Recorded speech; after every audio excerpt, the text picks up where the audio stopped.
Hello दोस्तों, मैं आप सबके लिए लेके आया हूँ एक बेहतरीन स्टोरी जो आप सबको सुनने में बहुत ही आनंद आएगा। तो आइए दोस्तों, कहानी को स्टार्ट करते हैं। मेरा नाम अनिल है, मैं गाजियाबाद का रहने वाला हूँ। मेरी उम्र अभी 26 साल हुई है। मैं आपको अपनी चाची के बारे में बता देता हूँ। मेरी चाची का नाम मधु है। उनकी उम्र अभी 28 साल हुई है। उनकी शादी को अभी 6 महीने ही हुए थे और सब कुछ ठीक चल रहा था।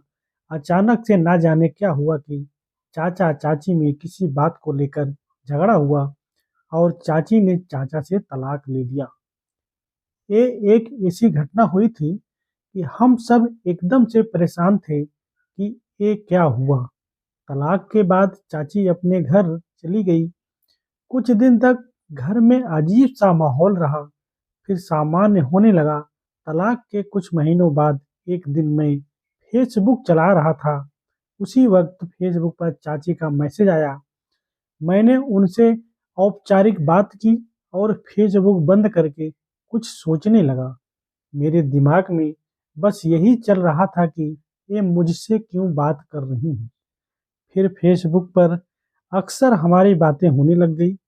एक दिन उन्होंने पूछा, अनिल, तेरी कोई गर्लफ्रेंड नहीं है? मैंने कहा, नहीं चाची, मेरी कोई गर्लफ्रेंड नहीं है। तो वो हंसकर बोली, तो मुझे अभी भी चाची क्यों बुला रहा है? मैंने कहा, मैं नहीं जानता हूँ कि मुझे आपको क्या कहना चाहिए। चाची ने कहा, मधु कहकर भी बुला सकता है। मैंने कहा, मैं आपको नाम से कैसे बुला सकता हूँ? ऐसे ही हमारे बीच बातें चलती रही। मधु चाची मुझसे हमेशा गर्लफ्रेंड की बात करती रहती थी। मैं समझ नहीं पाता था कि वो मुझसे ये सब बातें क्यों करती हैं। उसी दिन मेरे दिमाग में चाची को लेकर कुछ आइडिया आया। मैंने फेसबुक खोला और चाची को हेलो लिखा। वो उस वक्त ऑनलाइन नहीं थी, मगर जैसे ही उनके मोबाइल पर मेरे मैसेज का नोटिफिकेशन गया होगा, उन्होंने तुरंत मुझे हाय लिखकर जवाब भेज दिया। मैंने उनसे कहा, क्या मैं आपसे बात कर सकता हूँ? मेरा मतलब, क्या आप फ्री हैं? उन्होंने हंसकर जवाब दिया, हाँ, मैं तेरे लिए तो हमेशा ही फ्री हूँ। मैंने कहा, ऐसा क्या है मुझ में जो आप मेरे लिए हर वक्त फ्री हैं?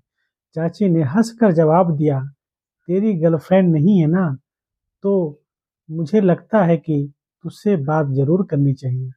मैंने कहा, वो क्यों? वो हंसी और बोली, वो छोड़, तेरी समझ में नहीं आएगा। मैंने कहा, मेरी समझ में तो अब ये भी नहीं आया है कि आपने चाचा से तलाक क्यों लिया है। वो मेरी इस बात पर शायद चुप हो गई थी, इसीलिए उनकी तरफ से कोई जवाब नहीं आया। मैंने लिखा, क्या आपको मेरी बात बुरी लगी? अगर ऐसा है तो मुझे माफ़ कर दीजिए। चाची ने लिखा, नहीं, तुम माफ़ी क्यों मांग रहे हो? दरअसल मैं सोच रही थी कि तुमको कैसे कहूँ कि मैंने तलाक क्यों लिया है। मैंने कहा, यदि आप मुझे गैर समझती हैं तो बेशक नहीं बताएं। वो बोली, अनिल, एक तुम ही तो हो जिससे मैं बात इतनी बातें कर लेती हूँ। मैं तुम्हें सब बता दूंगी। मुझे सच बताने में कोई गुरेज नहीं है। मैंने कहा, मुझे भी आपकी बात सुनने का इंतजार रहेगा। चाची ने लिखा, अनिल, वो सब मैं तुमको जरूर बताऊंगी और साथ ही तुमको भी मुझे वो बताना पड़ेगा कि तुम्हारी कोई गर्लफ्रेंड क्यों नहीं है। मैंने हंसकर लिखा, आप घूम फिर कर मेरी गर्लफ्रेंड की बात पर आ गई हो। वो बोली, जो बात तुम मुझसे जानना चाहते हो उसका तुम्हारी गर्लफ्रेंड के ना होने से जुड़ा हुआ ही है। मैं ये बात सुनकर चौंक गया कि चाची की तलाक का मामला मेरी गर्लफ्रेंड के होने या ना होने से कैसे जुड़ा है। मैंने कहा, इस बात का मतलब मेरी गर्लफ्रेंड के होने या ना होने से कैसे जुड़ा है चाची? वो बोली, बस जुड़ा है। अब तुम मुझे ये बताओ कि तुम्हारी गर्लफ्रेंड क्यों नहीं है? मैंने कहा, क्या मैं आपसे साफ-साफ कह सकता हूँ? चाची बोली, हाँ, तुम मुझे अपना दोस्त समझकर सब कुछ साफ-साफ कह सकते हो। मैंने कहा, दरअसल मैं किसी एक लड़की को चाहता हूँ, लेकिन वो अभी मुझे लिफ्ट नहीं दे रही। चाची मेरी बात सुनकर एकदम से बोली, ये क्या कह रहे हो तुम?